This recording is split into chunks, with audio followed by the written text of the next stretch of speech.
So, hello, my name is Denis. And my name is Anna, and we are doing this project on the topic of Gazprom starting gas supplying to China via Siberia in December 2019. Let's look on the balance of payments of China. So, as we can see, in January 2017, it used to be pretty low, but in July, it became almost two times bigger. Uh, as we can see, the numbers for balance of trade is 419 millions. Export is almost 2000 millions. Imports is 1600 millions.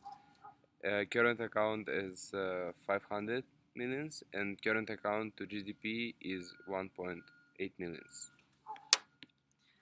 Now, the, Паузу поставить? now let's see the balance of payment of Russia. So the numbers are a little bit different and a little bit bigger because in July the balance of payment of Russia was 2,000 millions and 700s, but in the end of July it dropped almost by half, so now it is 1,200 millions. And it is important to notice that the overall balance of trade is 6,600 millions. The exports are 28,000 and well, almost 29,000. Imports are 22,000, and the current account is 1,200 millions. And this is important to notice because the trade of gas is going to fall under balance of trade since it is good and it will affect current account and balance of trade.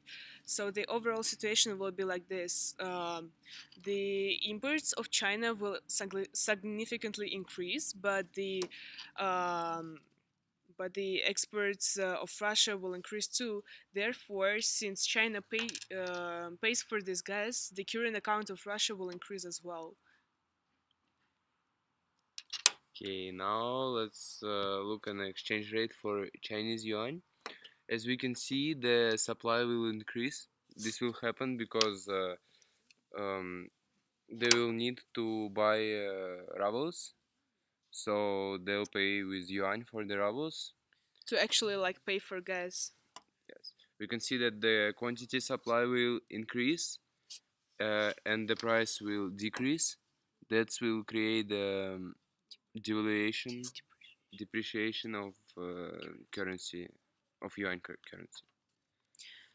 And now let's take a look at the exchange rate of Russian ruble. So probably what's gonna happen is that demand for Russian rubles will increase because Chinese investors will have to buy rubles to pay for our gas. So as we can see, because of the demand being increased, the quantity demanded increases as well, and therefore the price of Russian ruble increases. So this creates appreciation of Russian ruble in the economy. And now let's take a look at the advantages and disadvantages of this event. So for the advantages, we can see that it will be for advantages for China. We can see that they will have greater employment in export industries.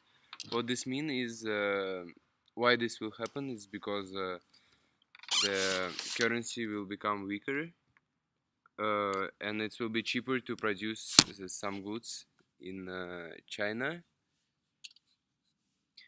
And also this will increase the competitiveness of those productions, so therefore it will lead for to more employment in the export industries.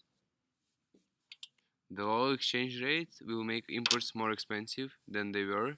This may encourage domestic consumers to buy domestically produced goods instead of imports, and this may also raise employment. But there are also some disadvantages, like inflation. A low value of the currency will make imported final goods and services, imported raw materials, and imported components more expensive.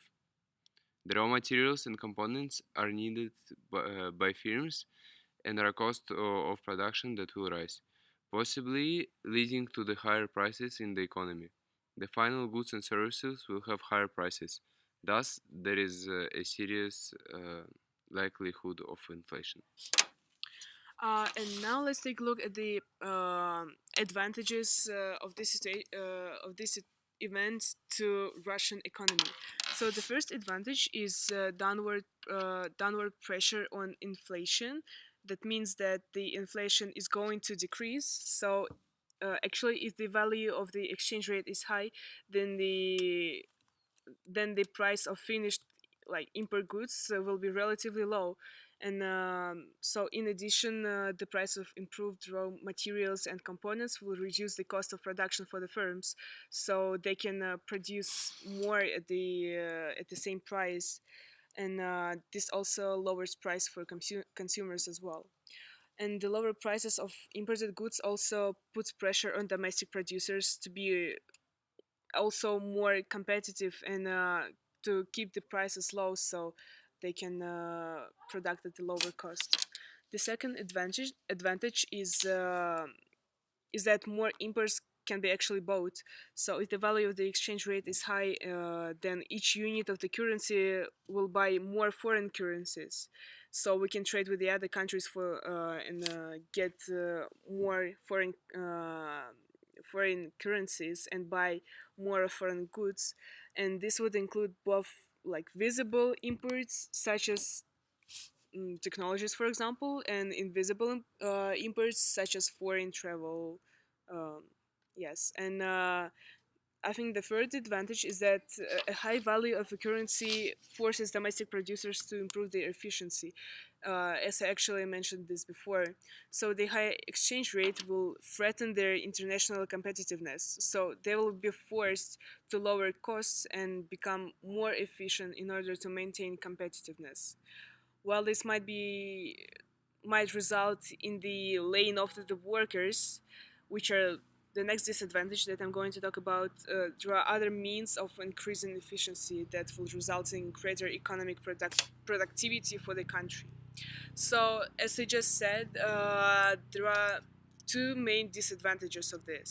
And the first one is uh, unemployment among both domestic and export industries, because it will be hard for them to maintain the level of efficiency and because of the high competitiveness. And therefore, a lot of workers um, are going to lose their jobs. So this is actually considered to be main disadvantages of this event.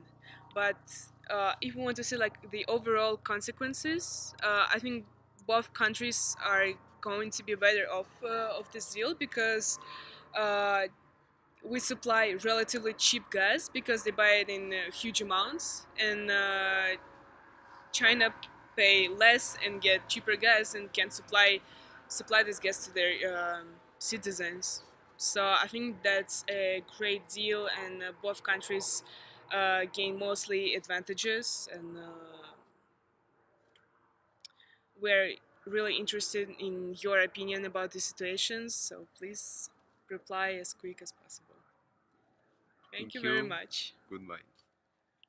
Hope to see you soon.